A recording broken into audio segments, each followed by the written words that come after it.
12 alcaldes de California, 12 de California y 3 de la frontera, o 4 de la frontera, más los 5 nuestros, son 19.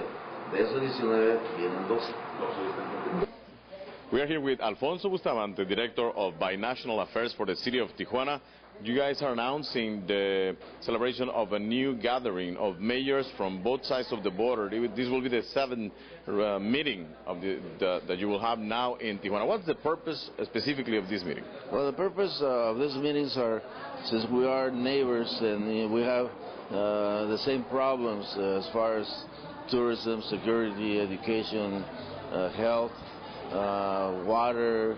So the thing is to get together and we talk about the problems that we both have and look for the solutions that will benefit both countries. What are the main subjects on the agenda that you guys, what's at least one accomplishment that you want to finish with in that meeting?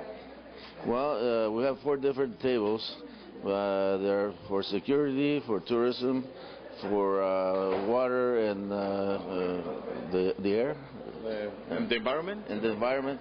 So all of those meetings have, like for instance, security, we're coming together where some of our officers will be trained by the officers from San Diego, and we visit each other and things on prevention, all the problems that we both have, because they realize that both forces of policemen, I mean, they have their families, they both have problems that have for them security, their payments, their benefits, and so this way we get to we find ways to make sure that they are well taken care of.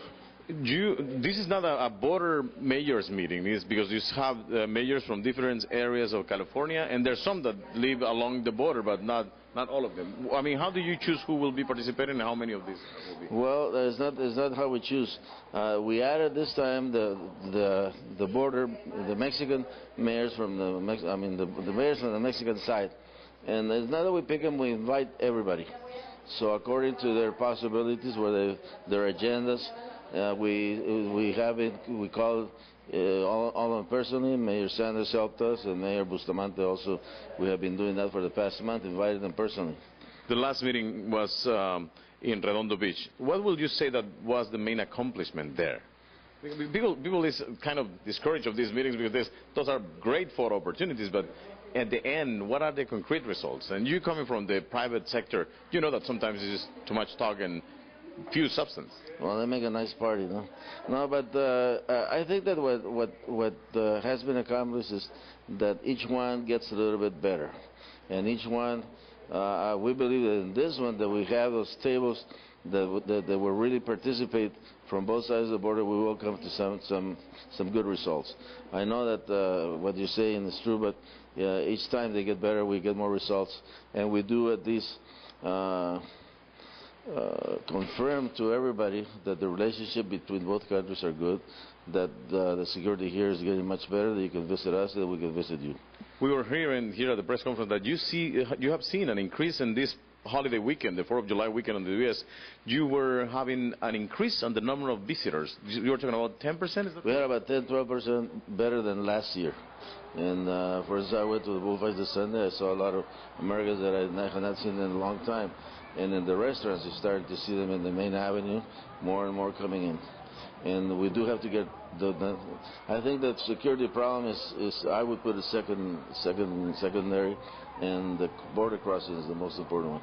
We are working on that. We're going to suffer for another year and a half, but then the size of the gates will more than double.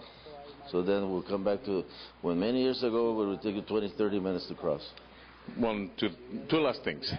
I know that what happened in the Sea of Cortez, the sinking of these bodies in a different municipality, but are you afraid that this could have an impact on the perception of the peoples abroad in general?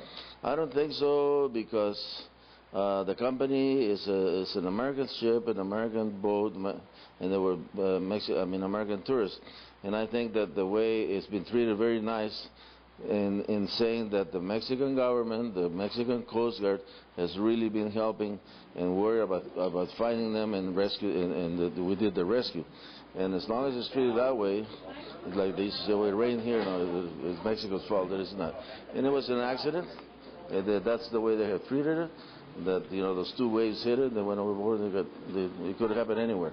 Have you seen a result on the perception of the American media against Tijuana? We just heard that the Mayor Carlos Bustamante was saying that even people like CNN is treated Tijuana very badly, he said. Do you think have you been able to change a little bit of that perception? I think we've been changing the perception. I think what they have to realize that is that not everything that happens in Mexico happens in Tijuana. So we have to individualize everything and make sure that wherever it happened, that's what you mentioned. And we're starting to, with these meetings like the one we're having, you start mentioning and being visited by important people that will come back and say exactly how it is. Thank you very much, Alfonso Bustamante, Director of Binational Affairs for the City of Tijuana. Thanks again. Thank you.